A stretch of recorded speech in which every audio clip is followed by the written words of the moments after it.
நம்ம ஒரு 2 டேஸ் ட்ரிப்பாக காரைக்குடி போயிருந்தோம். ஆக்சுவலாக அந்த காரைக்குடியில் நம்ம வந்து ஃப்ரெண்டோட கல்யாணம் இருந்தது. அந்த கல்யாணத்தை அட்டன் பண்ணிட்டு நம்ம குரூப் ஆஃப் ஃப்ரெண்ட்ஸ் வந்து இங்கே ஒரு சில இடத்த விசிட் பண்ணோம். அதில் முக்கியமான பிளேஸ் வந்து நம்ம வந்து கற்பக விநாயகர் கோயில் போயிருந்தோம். அதுபோக இங்கே உள்ள ஒரு மேங்க்ரோவ் ஃபாரஸ்ட் அதுக்கும் போயிருந்தோம். காரங்காட்டில் உள்ள மேங்க்ரோவ் ஃபாரஸ்ட் அதுக்கும் போயிருந்தோம். இந்த ரெண்டையும் பற்றி ஒரு டீட்டெயில் வீடியோ நம்ம சேனலில் ஏற்கனவே போட்டிருக்கோம். அதை பற்றி லிங்க் டிஸ்கிரிப்ஷனில் கொடுக்குறேன். நம்ம பிள்ளையார்பட்டியில் தரிசனம் முடிச்சுட்டு அடுத்து நம்ம வர்றது வந்து குன்றக்குடி தான். குன்றக்குடி முருகரை பார்க்க வந்திருக்கோம். வணக்கம் நண்பர்களே, நான் உங்கள் விஎம்ஆர். இன்னைக்கு நம்ம வந்துருக்கிறது சிவகங்கை மாவட்டத்தில் உள்ள குன்றக்குடி முருகர் கோயிலுக்கு தான் வந்திருக்கோம்.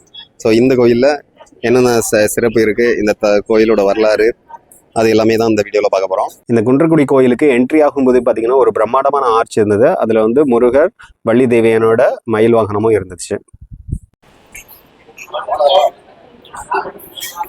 இங்கே அர்ச்சனை பண்ணுறதுக்காக தேங்காய் பழம் அப்புறம் வந்து மாலை எல்லாமே வச்சுருந்தாங்க.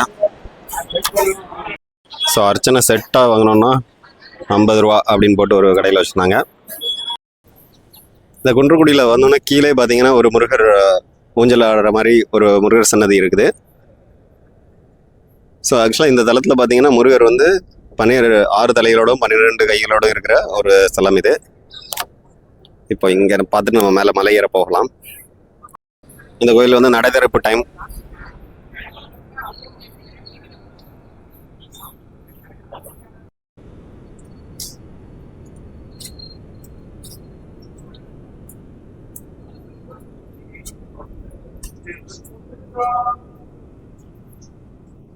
நம்ம மேலே ஏறும்போது ஃபர்ஸ்டே பார்த்தீங்கன்னா இங்கே ஒரு பிள்ளையார் இருக்கிறாரு, கார்த்திகை பிள்ளையார்.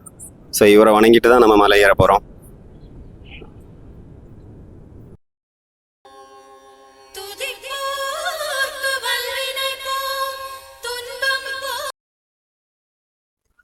இந்த குன்றக்குடி முருகன் கோயிலில் மேலே மலையிலேருந்து அந்த குன்றக்குடி ஊரை பார்க்கும்போது செம சூப்பராக இருந்தது. ஆக்சுவலாக வந்து சுற்றி கொஞ்சம் நிறைய க்ரீனிஷாக இருந்தது. ஆக்சுவலாக குன்றக்குடி பார்த்தீங்கன்னா கொஞ்சம் ஊர் சின்ன ஊராக தான் இருந்தது. ஆனால் மலையிலேருந்து பார்க்கும்போது ஃபுல் ஊருமே சூப்பராக இருந்துச்சு. அந்த வியூவே சும்மா வேற லெவலில் இருந்துச்சு.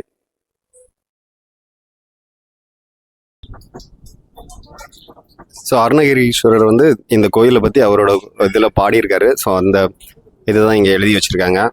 ஸோ அதெல்லாம் இது அப்போவே தெரிஞ்சிருக்கும். இந்த கோயில் வந்து மிக மிக பழமையானது. நம்ம மலை மேலே போன பிறகு அங்கேயும் வந்து ஒரு பிரம்மாண்டமான ஒரு பிள்ளையார் சிலை இருந்தது. அதுதான் இது. இந்த பிள்ளையாரை பார்த்துட்டு உள்ளே போனோடனே 4 பேர், திருஞான சம்பந்தர், திருநாவுக்கரசர் எல்லாருமே உள்ளே இருந்தாங்க. குன்றக்குடி சண்முகநாத திருக்கோயிலோட வரலாறு இதில் பார்த்தீங்கன்னா இதோட அந்த தலத்தோட பெயர் வந்து மயில் மலை. அதாவது இந்த மலையோட வடிவம் வந்து மயில் மாதிரியே இருக்கும் அப்படின்னு சொல்லியிருக்காங்க. ஸோ அதனால் மயில் வடிவத்தில் இருக்கிறதுனால இதை மயிலை அதெல்லாம் மயூரகிரி அப்படின்னு சொல்கிறாங்க. இங்கே இருக்கிறது சண்முகநாதர் வந்து வள்ளி தேவியானோட எழுந்தெழுதியிருக்கிறாரு. ஸோ மயில் வாகனத்தில் வீற்றிருக்கும் இறைவன் ஆறுமுகனாய் தனி வாகனத்தில் எழுந்தருளியுள்ளார். அது வந்து இந்த தலத்தோட சிறப்பு. அப்புறம் வந்து கோவில் வந்து இறைவன் இது இந்த கோயில் வந்து கிழக்கு பார்த்த கோயில். இதில் வந்து தீர்த்தம் பார்த்தீங்கன்னா எல்லா பக்கமும் இருக்கிற மாதிரியே வந்து சரண பொய்கை, அப்புறம் மயில் தீர்த்தம் அதெல்லாம் இருக்குது. இதோட தல சிறப்பு பார்த்தீங்கன்னா இது குன்றில் தோன்றியதிலே முந்தியது அப்படின்னு சொல்கிறாங்க இந்த தலத்தோட வரலாறு. இது வந்து மருது பாண்டியர்கள் அவங்களோட பிளவை நோய் அதெல்லாம் தீர்த்தது. அப்புறம் வந்து இன்னும் பேச முடியாத ஒரு ஊமை சிறுவனை பேச வைத்தது. அப்புறம் வந்து பிள்ளை பேர் கேட்குறவங்களுக்குலாம் பிள்ளை பேர் கொடுக்குறது. இது எல்லாமே இந்த தலத்தோட சிறப்பு அப்படின்னு சொல்கிறாங்க. இந்த தலத்தோட சிறப்பு வந்து அருணகிரிநாதர் அவரோட பாடலையும் இதை பற்றி பாடியிருக்கிறாரு. ஸோ அது எல்லாமே இந்த வரலாறில் கொடுத்துருக்காங்க. உண்மையில் இங்கே இந்த கோயிலுக்கு வந்தால் செம்ம பாசிட்டிவான பயங்கரமான வைப்ரேஷன்ஸ் இருக்குது. சிவகங்கை காரைக்குடி பக்கம் வந்தீங்கன்னா கண்டிப்பாக இந்த குன்றக்குடியும் செட் பண்ணி பாருங்கள். மலை மேலே இந்த கோயில் ஃபுல்லாகவே வந்து கல் தூண்களாலே பண்ணியிருந்தாங்க. மேலே வந்து மயிலை, அப்புறம் வந்து சண்முகநாதர் வந்து வள்ளி தேவியானோட எழுந்திருந்த சன்னதியும் இங்கே மேலே பார்க்கலாம். நம்ம இந்த குன்றக்குடி முருகனை தரிசிச்சுட்டு முழு மன நிறைவோடும் மகிழ்ச்சியோடும் வெளியே வந்தோன்னா பார்த்தீங்கன்னா வெதர் கண்டிஷன் சும்மா வேற லெவலில் இருந்தது. அதுக்கப்புறம் அந்த மலையிலேருந்து பார்க்குற வியூவுமே செம்ம சூப்பராக இருந்தது. ஸோ அதனால் இங்கே சில ஃபோட்டோஸ் வீடியோஸ்லாம் எடுத்துகிட்டு நாங்கள் அப்படியே வந்து மலையிலேருந்து கீழே இறங்கிட்டோம்.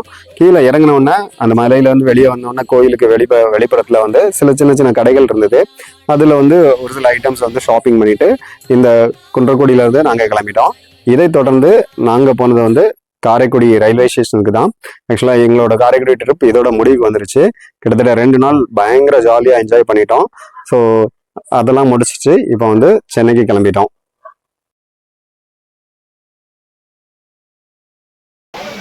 இத்துடன் இந்த ட்ராவல் முடியுதா? Thanks to Joseph.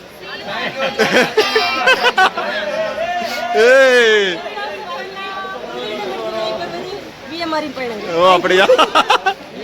லைக் பண்ணுங்க, ஷேர் பண்ணுங்க, சப்ஸ்கிரைப் பண்ணுங்க, கமெண்ட் பண்ணுங்க, மறக்காம பெல் ஐகானை